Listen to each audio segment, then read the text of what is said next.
correct. It means he has thought and thought and thought and thought about it carefully, and indeed, he has come to be convinced that whatever he or she is skeptical about is really acceptable after reasoning about it. Ethics, therefore, studies human, in fact, critically studies all human conduct, every human conduct, whether in the spiritual realm or in the physical realm, except what is done nocturnally. What is actually committed nocturnally is something ethicists don't have the right to study because it is not something that cannot be perceived. The spiritual confluence of a person's life is considered to be worthy of attention just because you just because it is part and parcel of what people can perceive. At least, even if not all people can perceive, there are people who are able to imagine it. At least, if you have not even had a religious encounter before, you have slept before and had a dream before in which somebody was talking to you. And sometimes when you wake up, you wonder whether the person was making sense to you or the kind of meaning you are assigning to what the person told you is really what the person intended, etc., etc. Whether that understanding is wrong or right, you have encountered that thing before. So you just begin to imagine what the person, what experience that person actually went through, etc., etc.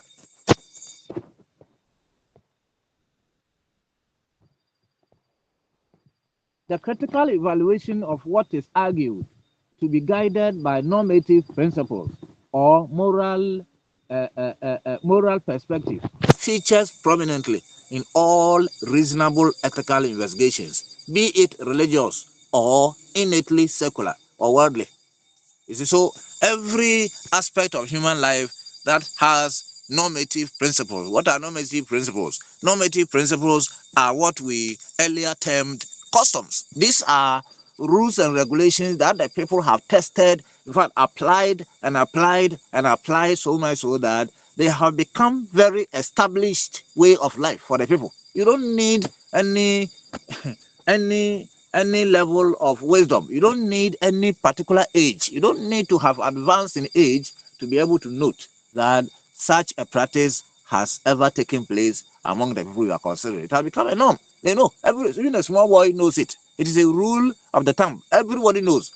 And any such lifestyles, any such way of life that is guided by such norms are worthy of investigation because then the standard has been set already by that society. And it is this standard that we use to make sense of this individual or group behavior.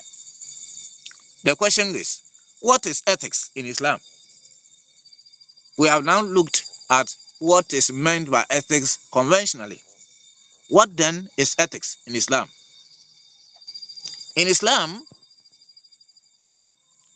Muslims argue, and indeed that is the fact, that Islam is not just a religion. It is one, a way of life termed culture. Islam is a culture. Islam is a civilization. Islam is an economic life. And it is argued as a culture, it is argued to have or to be wanting the best behavior or conduct for its followers, the Muslims. Islam is a religion of laws. It is a religion of rules. That is why I keep telling people, if you are lazy, you can't be a Muslim.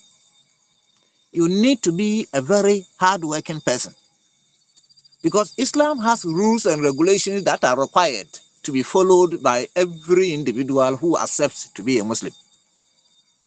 So one, if you are arrogant, you can't be a Muslim. If you are pompous, you can never be a Muslim. If you are not humble, you can't be a Muslim. In fact, if you are lazy, you can't be a Muslim. If you are not hardworking, you can't be a Muslim. Just imagine a religion that has rules regarding even when to sleep. how to do the sleeping, and where, in fact, which position to sleep in. Islam has the rules regarding how a person must enter his house, how a person must exit from his house, how a person must enter his room, how a person must exit from his, in fact, how to even walk on the street. Islam has rules and regulations. How to marry, rules regarding marriage, how to treat a woman, how to treat a man. Everything about Islam has rules and regulations. So Prophet Muhammad is reported to have said, every Muslim is a learner. In fact, that the acquisition of knowledge is a duty upon every Muslim. Talab al-ilm farida ala kulli Muslim. The acquisition of knowledge is a farida. It's compulsory for every Muslim because you need to know about the law before you can apply it in your life. Whoever that has not studied law cannot be a lawyer. You can't try cases. In fact, you can't go and defend cases. But Islam imposes upon Muslims the right to, in fact, the duty of learning about the laws of the religion. Because you need to, for example, know how to sit down so that you can sit down well. You need to know how to walk so that you can walk well according to what Islam dictates for you to do. If you don't know how to treat a woman, how are you going to treat the woman? If you don't know how to eat, how are you going to eat Islamically? If you don't know how to enter your room, there are acceptable way to even visit the gent. There are acceptable way to ease yourself. How are you going to do all those things? So, in point of fact, you need to be a learned man if you are a Muslim. If you are an ignorant person, obviously you can't be a Muslim because everything about religion is based on law. That is the reason why mostly non-Muslims don't feel comfortable with Islam, because they think once they become Muslims, their freedom will be curtailed. And indeed, that is the case. Muslims are not expected to behave anyhow. No.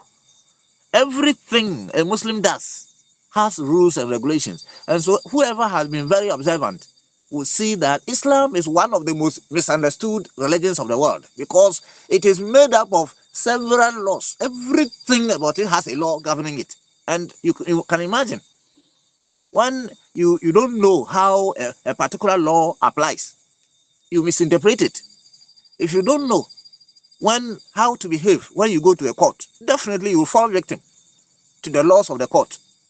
If you don't know the rules to follow as a Muslim, you will fall victim to those rules. But it is nobody's making. As I said, Prophet Muhammad said, acquisition of knowledge about Islam is a duty. It is your duty to educate yourself to the highest level as far as Islam is concerned. In this education, there are two types of fard. We have what we call fardu kifaya. Fardu kifaya is the type of compulsory act that is incumbent not only on the individual. Fardu kifaya is a kind of obligation that is incumbent on the whole larger section of the society. For example, when you go to school, everybody or every society is expected to at least study something or get some graduate or qualified professionals on electrical engineering. We are expected to get some professionals on mechanical engineering. We are expected to have some professionals on medical science. Why? Because every society has people who at one point or the other in time might fall sick. Every society has it. Definitely one member or few members of the society will fall sick. And it is the duty of medical doctors to make sure they attend to such people. So if in that society, nobody has been trained in the area of medical science, when somebody falls sick, how is that person going to be treated? If we are in a society where we don't have any single electrical engineer, when our electrical wires catch fire, or even our meter blows, or anything happens in our domestic setting, how do we treat it? If we don't have mechanical engineers, and then something happens and our cars break down, how are we going to treat how are you going to treat them? Definitely we need these individuals for us to live in a serene atmosphere where there will be comfort so that we can worship God the right way. You understand that this kind of duty is what we call, this kind of duty which is incumbent on the larger section of the society is what we call fardu kifaya. So, for example, acquiring the type of knowledge that is useful for the whole society is fardu kifaya. And we have cited several examples of this fardu kifaya. At the other side is fardu ain. Fardu ain. Fardu ain is a kind of individual obligation. This is the kind of responsibility which is entrusted upon the individual. For example, it is a fardu ain on the individual to try to educate himself or herself to the highest level so that such a person will be able to acquire knowledge. In fact, such a person will be able to get a job, a good paying job that will make that person capable of taking care of his or her family members. This is an individual obligation. The acquisition of knowledge is a farad upon every individual Muslim. We have quoted it and quoted it and quoted it again. So these are the two strands of knowledge every individual is supposed. But in the case of the Farad Kifaya, once a few members of the society accept and indeed train themselves in this kind of discipline, it is not binding at all on the rest of the members of the society. So it is Farad Kifaya because it is incumbent on some limited members of the society. In this season, we just finished the, the observance of Eid al-Adha. Prophet Muhammad indicated that in every society, at least, some individuals are supposed to observe Eid al-Adha. Once a few members of the society decided to attend Eid al-Adha, it is not compulsory for other members of the society. So it means that at least some members of the society should try and observe what we call Eid al-Adha. And once a few members of that society observe it, so when you are a Muslim and you go to the Eid ground and they have finished the prayer, there is no need to want to rush to go and maybe pray where you can get opportunity to pray with the team. Of course, if you are able to meet them, fine, you could pray with them. But if you go and they have finished, of course, if you think by joining another congregation, you will be able to get that, that is all right. But there's no need. There's no need to say that, oh, these people have finished praying. Let me go to the next one if I get the opportunity. If you go and they have finished, you can stand there and pray just 2 rakah, and then you sit down. If you go and they have finished one, and they are about to start another one, when you finish, you also pray one, and then you sit down. Because it is compulsory only when no human being or no member of the society has observed it. Once a few members of the society observe it, it is not incumbent upon the rest anymore. I hope that is also clear.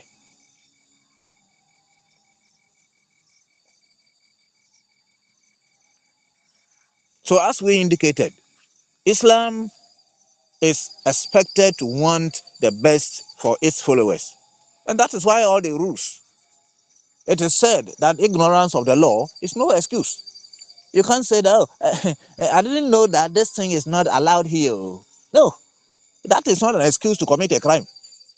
So Muslims are encouraged to learn themselves.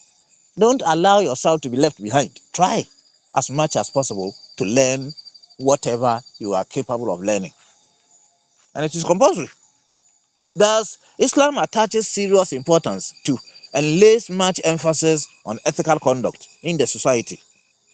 making the religion a code of life or code of conduct on its own. So Islam also has its own customs, and the sources of these customs are not too far-fetched. Quran is there, the prophetic traditions are there.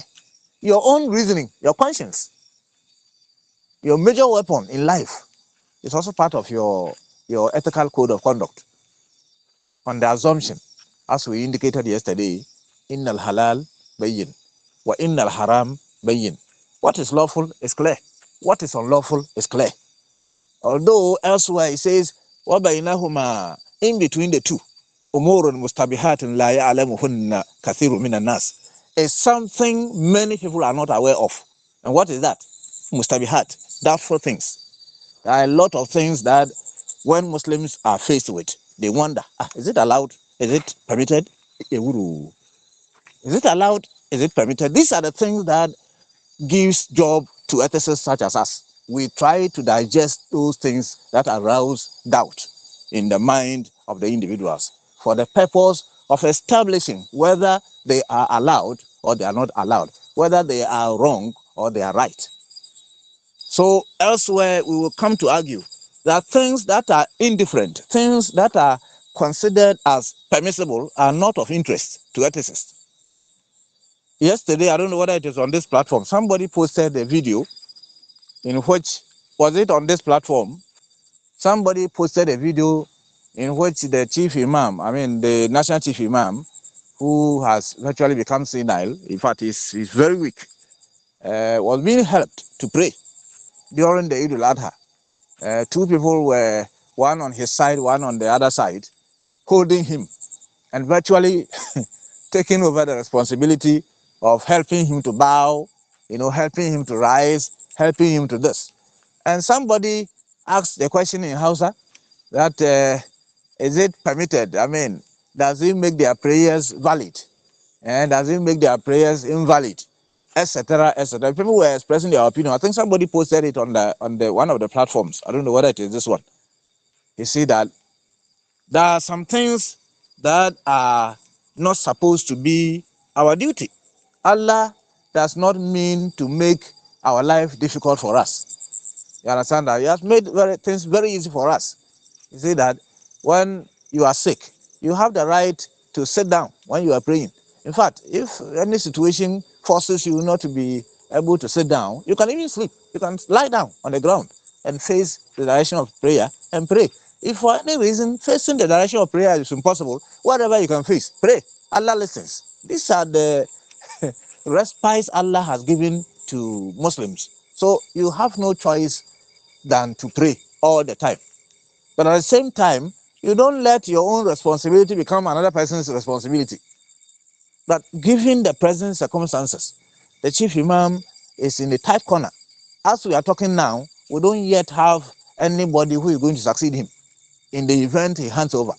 And so handing over or letting somebody do it on his behalf means that that person could argue that when during the time of the chief imam cry, I was the one who was deputizing for him. So it means that naturally he has endorsed my imamship. It is going to also raise another issue later. But the Muslim community has looked on as this man is so old like that. Nobody is raising the argument of him having a successor. We are not thinking about who will succeed the national chief imam in the event of death, because everybody is afraid to touch that sensitive topic. We are only waiting when the man dies and the Council of Muslim Chiefs elect somebody, anybody that they can propose as the imam, then the trouble will begin from there. But the various theological groups could have come together to elect somebody who is supposed to take over the responsibility or the reins of government as far as the Muslim leadership is concerned. But that has not been possible.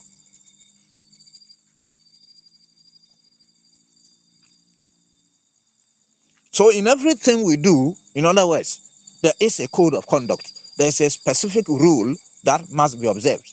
If that rule is violated, then it means a worshipper's worship or a Muslim's way of life has been rendered invalid. Every aspect of the religion, therefore, revolves around this code of conduct. Every aspect.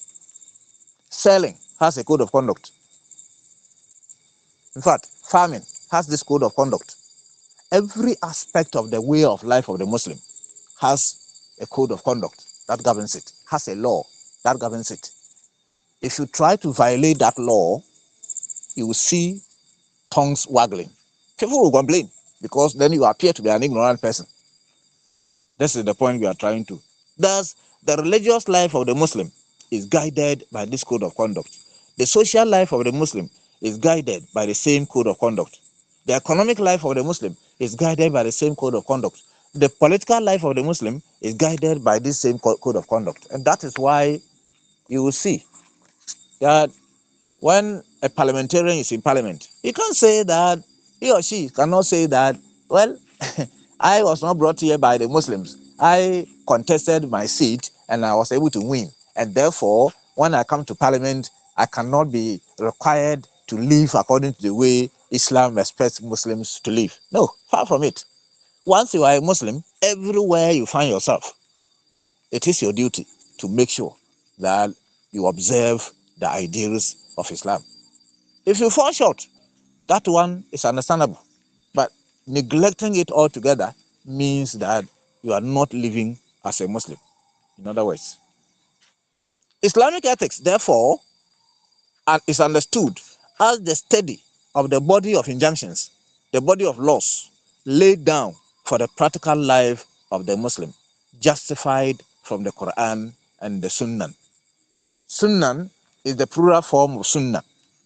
And by Sunnah, we mean the confirmed practices, the confirmed custom of Prophet Muhammad and of course, the society he came to reform. There were some aspects of the life of the people Prophet Muhammad came to meet.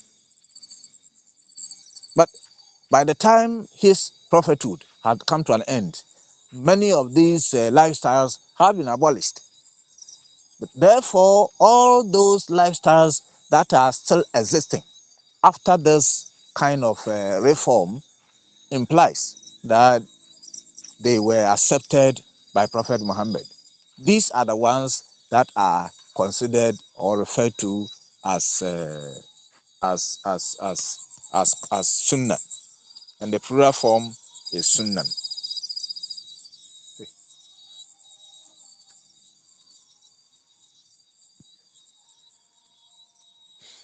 Okay. Now, if you go to the Quran, why do we consider the Quran and the Sunnah or the practices of Prophet Muhammad as the what do we call it? The sources of Islamic ethics. Why do we say that the study of the injunctions laid down for the practical life of the Muslim should be justified from the Quran and the Sunnah? According to the Quran, Allah says, "Oh, you who have believed, obey Allah and the and the and obey the messenger." You see, he says, "Atiullah wa rasuluhu." Obey Allah and His Prophet. He says, "Oh, you who have believed, obey Allah and His Prophet." So Allah Himself, whose book we refer to as the Quran, is saying that we should obey Him and obey His messenger. And the messenger, the lifestyle of the messenger, the ways of life of the messenger, the approvals of the messenger, the rejections of the messenger, etc., etc., are together referred to as the Sunnah. This bears the logic of Muslims using the Quran and the prophetic traditions as the yardstick for assessing human conduct. This is found in Quran chapter 4, verse 59. Now, if you proceed later to some verse of the Quran, which I can't quote exactly, Allah says, وَمَا يَنْتِكُ عَنِ الْهَوَىٰ إِنْ هُوَ إِلَّا وَحْيٌ يُوحَىٰ. It says, Muhammad does not say anything on his own, except by revelation from on high. He does not say anything on his own. Anything he said had necessarily acquired divine sanction. There's nothing Muhammad will say on his own. Anytime somebody proceeded to him to ask questions, to clarify issues that he did not have an answer, in some cases, he will express a personal opinion. But in other instances, Muhammad would actually keep quiet until a divine sanction, a divine, what do we call it? A divine command or a divine intervention occurred. And if he even expressed an opinion about a particular issue and it didn't go well, divine command will come and reject it. There were instances in which he expressed personal opinion about some issues, but later divine revelation came to cancel it altogether. Other times he expressed personal opinion about issues and divine revelation came to confirm it. For example, there was a certain woman whose name is given in the Quran. Of course, the name is not mentioned in the Quran, but Quran talks about that woman. The name of the woman was Khawla bint Salaba. Khawla bint Salaba. Khawla was a lady whose husband, among the pre-Islamic Arabs, when somebody was when a man wanted to divorce his wife, the man could just look at the woman and tell her, "Anti alayya ka zahri ummi." That is, your back is like that of my mother. I always try to pose the question of a person's favorite sexual position. Many of the women, many of the men will tell you that their best sexual position, which is very quickie, a very fast one, is mostly a doggy. Doggy style is a style that is in every act of every act of love making. Doggy style cannot be taken out. So when you you tell your wife that your back is like that of my mother, since you can't sleep with your own mother, it means that woman is prohibited for you. This was a very insane way of pronouncing divorce among the pre-Islamic Arabs. A man could just tell the wife, when I touch you, I have touched my mother. And therefore, such a woman cannot be considered as lawful for such a man. We call it zihar in the Arabic tradition. Zihar in the Arabic tradition.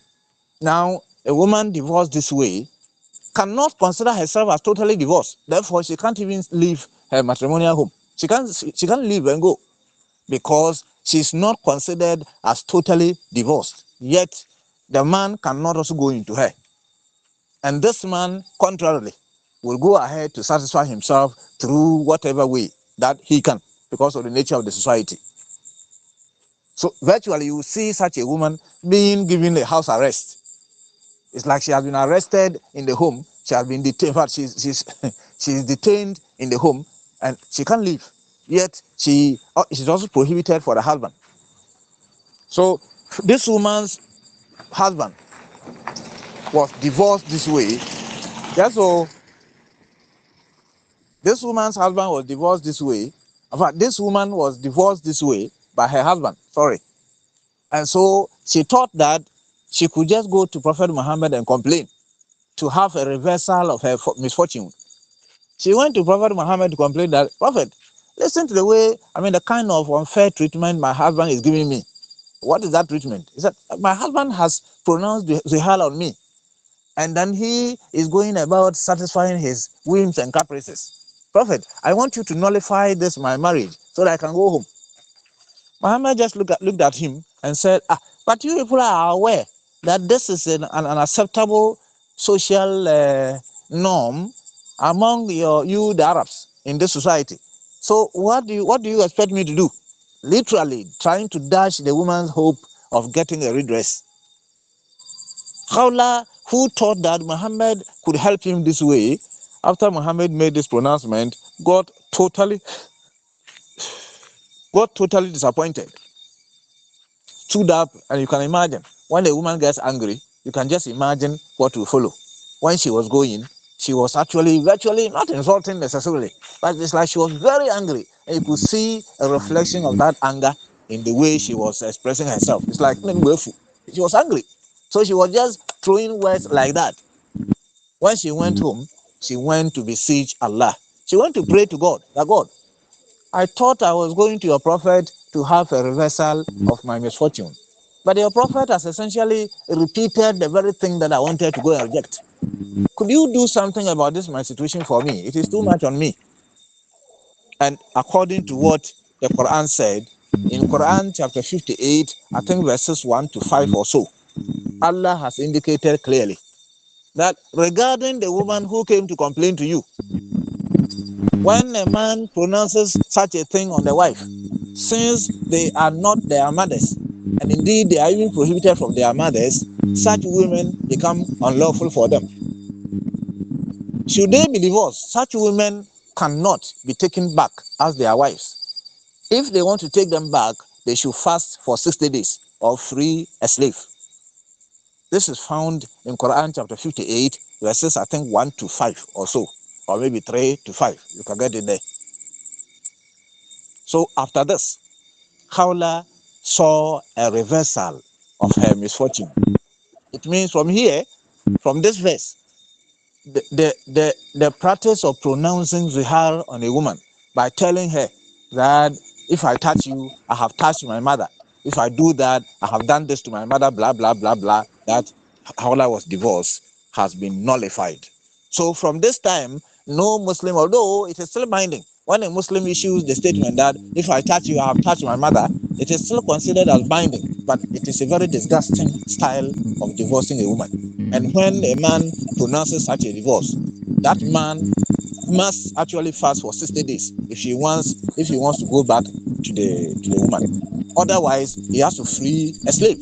Today we don't have slaves, but you can imagine owning a slave and the property that is comparable to owning a slave. If you can touch such a property, then you are forgiven. It means that it is something, the punishment that goes with it means that it is something that Allah has actually prohibited Muslims from trying to observe, etc., etc. We have just about 13 minutes, Anna. Yeah, we have about 13 minutes to our time. Let me stop here, note where we have stopped, and then open the phone lines for clarification, observation, disagreement. Please, somebody's mic is on. Can the person mute it for us?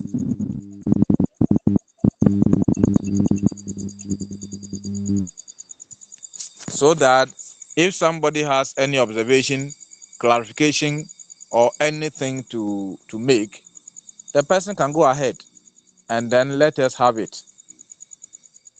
Thank you very much. Observation, clarification, disagreement. Thank you, sir. Mm-hmm. Please, with the sunnah, which one is the plural and which one is the singular? The sunnah, the plural, the singular one is sunnah. Sunnah.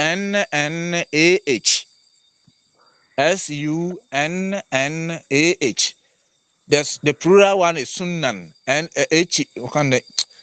the plural one is sunnan. Sunan. Okay. That's the Thank you plural. so much. Okay. You are welcome. Any other? Hello, sir. Yes, sir. Thank you, sir. Can you raise your voice a bit? Yeah, when you were talking about Hawla bintu Sa'alaba, Yeah. I think the network was not favoring me. I never heard what you said about Zihar. Mm-hmm. I clarification, so I just wanted you to, if you can be it for me. Khawla had her husband. Her husband pronounced Zihar on her. And she came to Prophet Muhammad to seek nullification. In fact, to seek his opinion regarding that bad treatment, perceivably. Unfortunately, when she came, Muhammad tried to actually re-echo the fact that this is a tradition that is known to you people. I mean, it's something, in fact, among the pre-Islamic Arabs, they used to observe the practice of people nullifying their marriage by pronouncing zihar. And when they pronounced it, it was binding on them, according to the dictates of the society, the custom that we were talking about. So it was customary among the pre-Islamic Arabs to pronounce zihar on their wives, and the society had accepted it. But Hawla came to actually prevail on Prophet Muhammad to, as it were, possibly make a pronouncement on it in the form of possibly rejecting it or nullifying it so that the woman could be set free. But Muhammad essentially ended up rather implying that this is a way of life that all of you have indeed applied. Indeed, you know it, that this is customary. And custom is not something that can be tempered with like that because the society had accepted it. And it is not something that is, from look of things, so opposing to logic. If somebody thinks that touching you is like touching his mother, it means that he doesn't want to marry you. So Muhammad essentially repeated that custom in the society and seemingly prevailed on the woman to accept her fate. But the woman was angry. The woman was disappointed because that was not what she was expecting from Prophet. So she returned home disappointed. And according to the tradition, she went to pray to Allah, seeking a reversal of her fortune, a reversal of her misfortune. Out of this prayer came the Quranic verse 58. I don't know whether I'm quoting it well, but I think it is found in Quran chapter 58, verses 1 to 5, or I think 3 to 5 or so, where Allah nullified that kind of fact, opposed that practice of pronouncing zihar on a woman, and also went ahead to make it prohibited, make it disgusted. Although in Islamic law, when a man pronounces it on a wife, it is still binding, but it is a very disgusting way of divorcing a woman. And so Quran chapter 58, I mean, you can just go online and type the Quranic verse on Khawla Mintu Salaba. It will be available to you so that you read and see what Allah was telling Prophet over there. So this is one of the instances in which Muhammad issued a ruling which later Quranic verses or later revelation came to reverse. That's the point I made there. Is it clear now?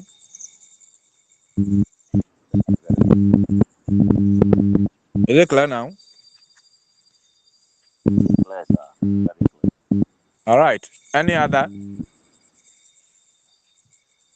other clarification, observation, critique? We still have about 7 minutes or so. I told you from the beginning that you need to jot down issues of concern. If you think that you want to keep it in your head, you will forget. So if not today, next week or any other time we will meet, try to get some jotter. I normally will just get some papers, whether printed papers or something which has blank back. Then I cut them into pieces and then I will just clip them together. Anytime I just get, if you have your own diary, you may use it, but that will make it very dirty. If you get some jotter like that, normally we call it jotter, so that you can just jot down some things. It will shock you that many of the things that you may get here, you may not be able to get it, or you may not be able to get them anywhere because of the sources we are gathering this data from. So take advantage to write down as much as possible. Don't depend only on the slides. Again, today too, we had only 5 or 6 students attending the lecture. I'm yet to know whether the rest don't consider it important, because I have told you that the slides are very, very skeletal. And so if you want to rely on just that one, I doubt whether you will be able to get the kind of grade you want to get. And especially, we don't use only the slides in testing students. Apart from the essay, everything we have discussed here can be examined on. So if you only rely on the slides and you don't attend lectures, some of you think that once you have the module, that is all. I doubt if the module accept that maybe some lecturers may want to read directly from the module, so that if you don't have it, or if you have it, it looks as if it's the same thing you are discussing, we will have a lot of issues outside the module. So if you don't attend lectures or you don't patronize the lectures, you are doing yourself a great deal of disservice, because in the end, you may not be able to answer all questions the way you are expected to. Just accept that maybe I've heard the call being recorded, but so far I've not seen anything being posted for you. So if you don't attend lectures, even if it is recorded, listening is more valuable than it's being recorded in an audio form so that you play it later and listen again. Anyway, you know what is good for you, but the rule for the lecture is also very important, which has been clearly stipulated. At this point, do we have any other concern, observation? Yes, please. Sir, Yeah, please, go ahead. the word, the pronouncement on women, the word in Islam is, please, the spelling. You mean the Zihar? Yes. Zihar is Zihar. Zihar.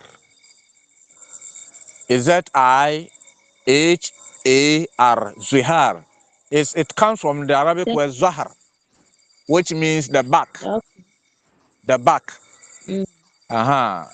So, as I indicated, your favorite style, doggy.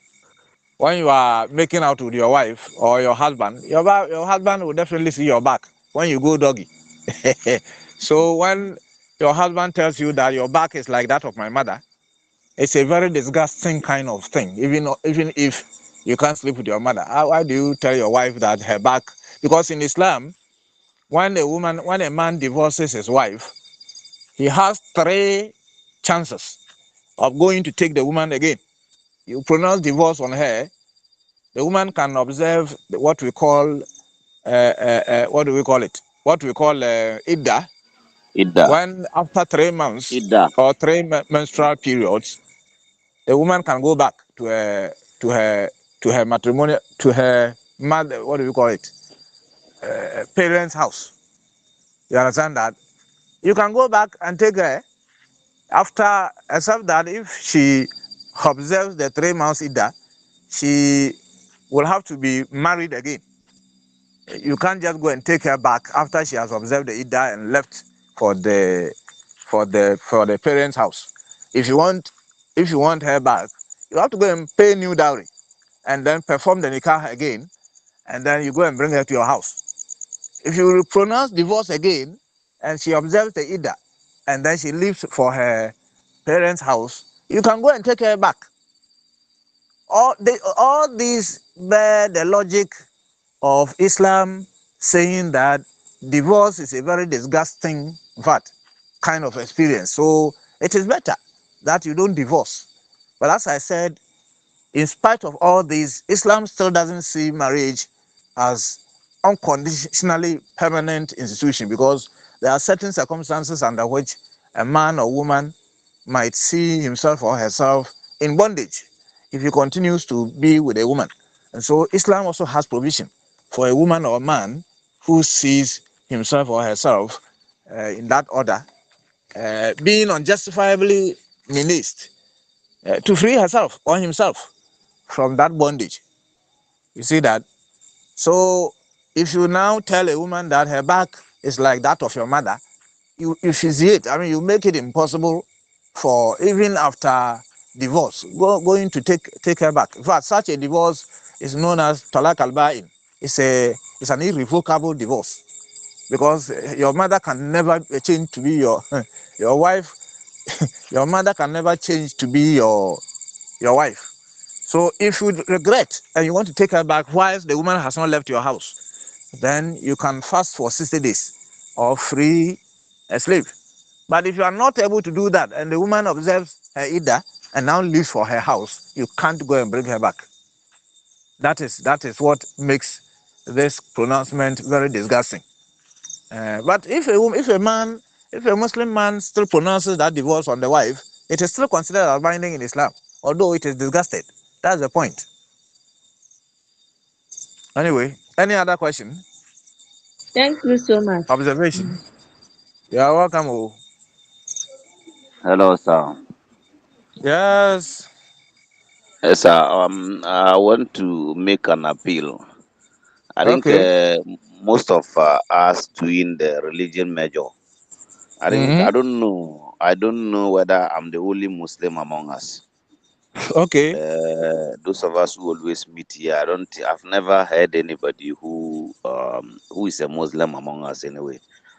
Mm. I would only plead that anytime you use the Islamic terminology, like you use the word nikah, which I know is marriage. Mm-hmm. You also use idda. I will plead with you to sometime explain it so that our colleagues would also grab it. So that's what I wanted to make a No plead. problem. I mean, most of the times I use the English version before I even use the Arabic version. Most of the times, Okay. anytime I make mention of, if I you am listen very seeing that well, if they are not just suppose if they are not just mostly I suppose use the English version sometime it is difficult. Okay. before I. All right. But I mean, sometimes too, you see that in the context, you see that things become clear. For example, when I say, if you are not able to marry, I mean, if you are not able to change your mind, and the woman leaves your house and goes to her parents' home, you have to perform fresh in the car. So it becomes obvious that we are talking about marriage. That's why I don't worry myself, doing translation. But it's all right. It's noted. It's noted. Meanwhile, if I also use a terminology and I inadvertently forget to render it down, you can also draw my attention, such as Our Lady asks about the spelling of Sunnah. That's why I ask you, take a pen, a sheet of paper, so that anything that you don't understand, you can ask immediately. If we are talking, you just interject. Excuse me, Jose, you made use of a certain word. I remember a friend of mine, when we were in the final year, I have been on Fanti land for some time, so I speak very good Fanti. So as I'm talking, I will be saying, "Offrending, this guy is a Wala man, and he doesn't understand Chi or Fanti." I came to Cape Coast in 1997, so you can imagine I've been in Cape Coast for a very long time. So Fanti is something that I chew very well. So I was using the word offrending, which means how do we call it? But the guy was a Wala man, so he didn't understand what is meant by offrending. He thought it was English. So one day he was talking, then I heard him say offending, offending. I said, what is that? He said, but you have been using it. This is the word you have been using it, offending, offending. I said, I have been using offending. He said, yes. Oh, okay. Then in what context did I use it? You have been using it all the time. Ah, well, anyway, I didn't argue with him. So one day I was talking again. He said, you see the word that offending. I said, okay. You see that the word is offending. That is how do you call it in Fanti. So sometimes when somebody is talking, you don't assume that this is English or this is Arabic. Ask. That you use a certain word. I didn't get you well. What was it? Which word was that? So that it will be explained to you instead of assuming that, because remember, we are also doing a disciplinary study of religion, I mean scientific study of religion. And we are not expected to just jump over terminologies. So sometimes we use them unconsciously. So when you don't understand any term, immediately interrupt and ask that, hey, you used a certain word there. I didn't get it. What was it? That kind of thing. So that even if I forget, it would also be, you know, corrected or something like it. Anyway, any other concern? So far, we have eaten into our time by 4 minutes. In the absence of any other concern, can we say goodbye? But please tell your colleagues you decided to agree. I mean, you agreed to place the time at then 9:30, so 7 o'clock to 9. I wouldn't have any problem. The only time that was not conducive was the 7 to 9 in the morning. So I don't have any problem. She'll bring it in the afternoon. Although before probably around 6:30 is also ungodly because of prayers and all that. You placed it here. Me, I don't have any. I can teach up to 4 o'clock in the night, but you decided to place it here. So please make sure you attend the lecture. Otherwise, as I said, you have yourself to blame because in the end, we are teaching according to the rule that has been given to us. They say 4 hours per week. Yesterday we did 2 hours. Today we have done 2 hours. If you don't attend, it is you that are going to lose in the end because I'm talking. And we are going to set the questions according to what we talk about. Everything that is in the question will be discussed in class. So if you don't attend the lectures thinking that you have slides which you are going to use, you are deceiving yourself. Try to patronize the lecture because they are part of the study. If you could just buy the module and stay in the house, you could have gone to an what do we call a bookshop to buy it, and then you read it on your own without paying school fees. It is the lectures that you paid for, not the book. As for the book, you bought it. You paid for the lectures. If you pay for the lecture and you go and stay in the house without attending lectures, then you are doing yourself a great deal of disservice. That's my view anyway.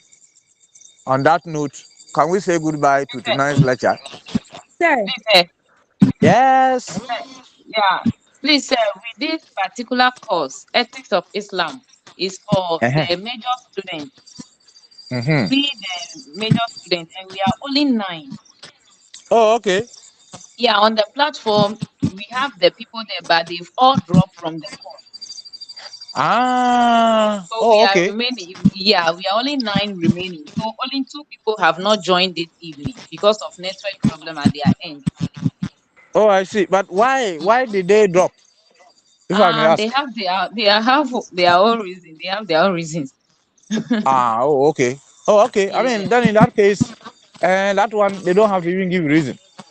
But what I want to know is having specific numbers because last year we had almost 150 or so students. So that's why I'm wondering why 5 people have been attending. But if there are 9, then that one is not a problem. Yeah, we are only In 9. that, oh, okay. No, I don't have any problem with that. You only have to inform the others that we have been meeting, so they should not joke with it. That's all. Thank you, sir. Okay. That said, can we sir, close the lecture? Yes. please, concerning a kind of individual obligation, you made use of one of your some terms in Islam, far together. Fardu kifaya, fardu ain. Please, the spelling. Fardu kifaya, fardu, Fardu, Fardu. Okay, Fardu kifaya, Kifayah.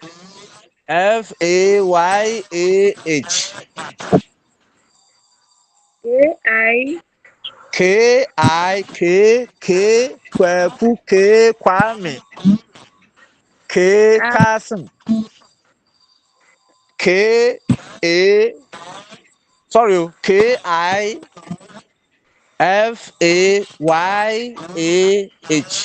Kifaya. okay, Have you fire. gotten it? Yes, please. Thank you. Uh-huh. Then Fardu Ain. Fardu Ain. Fardu Ain is the same Fardu. Ayn. Ain. Okay, Ain is Arabic word for inwa. I. So that's your individual target or something like it. okay. You Thank get it? you. Uh-huh. Yes. Then yeah, that's all. Thank you. You are Good welcome. night. Go and sing no more. Bye bye. Bye. Good night.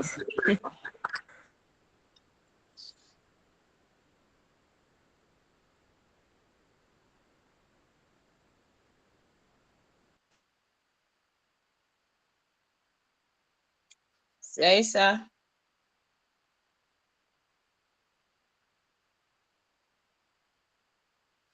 Charity. Yes, sir. Yes, Madam, sister. so you were enjoying the Sunday, eh? Oh, Charlie, for where? Enjoying with Sunday. Eye, mela nudu, ya me va bubranyi and relax already. Ndeke mele nyedio. Ah, Efimi, eme yo. nya dunu avoko. Ya me dunu avoko, eme bubranyi da efimi yo. Ela bede, o yo mbenye fanke dele dole, vevede kuri ya. Enu me madu afi o yo nyiko. Ya me bubranyi da efimi. Mbe Ede.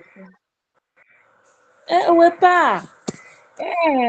Oh, akpe kakaka.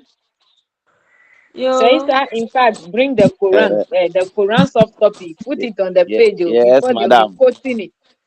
The Quran soft Ye- copy, I beg, put it on the page. Let us be reading it to Quran chapter 4, verse 59. it's not going to help you. It's not going to worry you. You get it. Don't worry. So for that one I is beg, there. this is Is where we there. are You. started quoting Quran. Hey, Charlie, the course dear. No, no, no. It's not going to. It's not going to worry us at all. It's cheap now. Eh, Madam Messinam has started asking for spelling of Sunnah Yeah, and this don't. Okay. Is it the Sunan, the Fardu Ain, Fardu Kifaya, and we and beg. then is it the Mutua? I'm Is only it asking for Zihar? the soft copy of the Quran. Oh.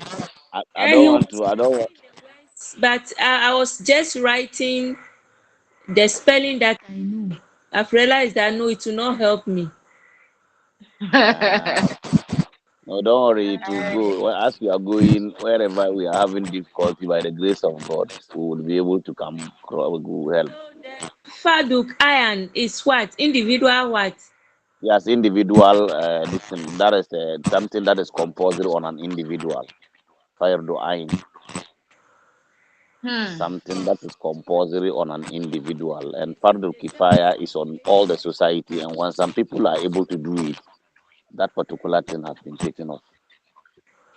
So a kind of individual obligation to Yeah, acquire that's education. individual. That is Fardu Ain. That is Faduk iron. Ain, yes. So Madam Charity. Yes. For this one, day, start drawing the timetable early. What? The discussion I hope you can. timetable. Discussion timetable. I hear, madam. Because for this one, dear. No, everybody will pass. Because he said, Need to start early.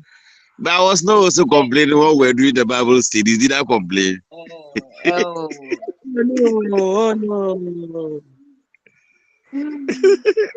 No, because you have never gone through this one. It's like that. It's like that. God will see us through. So it's how Inshallah, because everything about Islam is rules, like he said. Everything about rules. How you walk, how you sleep, how you even hair, jala. Even when you get to the room, the way you and your woman will do hair, everything, rules are there. wow. That's how it is. so the Fadu Kifaya Fardu is the kifaya.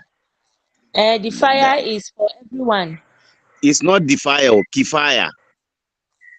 Kifaya, K, yes, Kifaya. yeah, Ki, yeah. So that one is It's on everyone. But however, when some people are like that's why he gave instance that what Fardu kifaya, we are supposed to get people that will treat like medical doctors. Now, when we get few people doing that, it means that that one have been taken away. So for that matter, we can rely on them. Maybe you can also hold some in our community. We may need teachers, we may need doctors, and so on and so forth. So at the end of the day, you should be able. Some people you churn out, you bring some people with doctorate, who are going to be doctors, medical doctors. Others are going to be engineers in that order. That becomes fardu kifaya. But as soon as those particular people are gotten, it means the society we can rely on them. All of us are safe. That is what we are saying. so how do we put it? I said something that is compulsory on the community. It is on the totality of the community. Okay, Yes, okay, yes, okay, okay. Concerning the community. yes. It's about the community, the well-being of the community. So for that matter, it is Okay, compulsory that we get A. So when some people are there with that one, it means it is gone. okay, So a knowledge that is very necessary on the community. okay, This is fard. Fard. The word fard means compulsory, okay, and kifaya is more something like that is standing. That is compulsory. okay. What is that is what will I call it? That my English teacher is dead now. So, Alaikum salam. Hello. Don't worry. When we well, come and we are going through the distance, we will look at all of them one, and then we see. say, Just don't jot them down, and we will pick them. but this Madam, one, do we say what the society, how to make society uh, have their comfort, or how to that satisfy is the it. society, So the that is people, this is of the the society. people, uh, the people that will uh, provide their services to the society to bring the society to some comfort. You see, let me tell you what he said. What he said was that the search of knowledge is Mm-hmm. compulsory on everybody, every Muslim. That was the quotation he gave. I The think search of he the used is compulsory on every Muslim. okay. So I'll write that. So the search of knowledge is compulsory on every Muslim. Now, the knowledge you are going to, there is some knowledge you will use for your personality. That is to say, you should be able to get a knowledge that will help you to be able to acquire a job and so on, to be able to help your family. I think he brought something like that, and that is the fard ain. This is Mm, how you can make it very simple for yourself. Fardu okay. ain, that is compulsory. You search for some a knowledge that will be beneficial to you as an individual, so that you can be able to use that one to acquire what you will eat and feed your family. Okay. Whereas we say fardu kifaya. The fardu kifaya is a knowledge. That is knowledge about the well-being of the community. And Mm, that is why he gave instances. That is why in every university, they are supposed every year to be able to produce engineers. And those particular engineers, where do they go to? Different community. They go to communities. yes. Medical doctors in that order. So somebody should have a particular knowledge we can rely on in the community. Mm, So when we get people with those particular knowledge, then it means that that particular community, because that fardu kifaya, as soon as we get somebody with that particular knowledge, it means that the community don't have problem again. But if you don't have any example, it means that we are all committing a sin. Example in Islam, when somebody dies, we should get somebody who know how to bath the fellow, the ritual bath. mm. Now, in case the community there's nobody, all of us are sinners. So that is why he was using the chief imam as example. That if That he's is no why. more, Yeah. uh, So you see what is happening. mm, So this is what is there. It is not any what will I call it, difficult matter, but we'll okay, look at it. Uh, but I'll carve it in a way that we all understand, and I'll put it on the platform. okay. Mm, Thank you so much. thank you, madam. Ajia Charity, are you there? Yeah, so it's Ajia Charity, I'm here.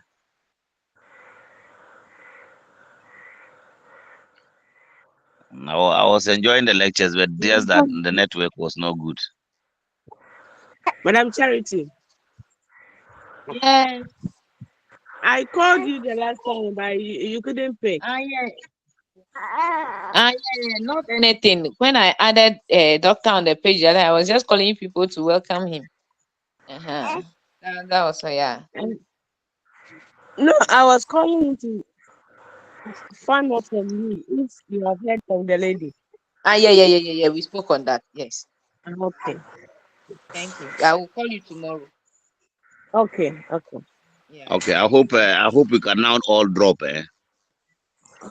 Yeah. Okay, good Ajia night. Charity, I hope But we can go. oh, you people can go and sleep. 4 legs for everybody. No, Sorry, no, sir. no, no, no, no, no. Madam, hey, madam, I don't want problem. Don't Your even go network anywhere. is disturbing you. Hey, madam, don't go anywhere. Yo, good Don't night to attack you me all. this night. Oh. It's okay. Thank you. Good night.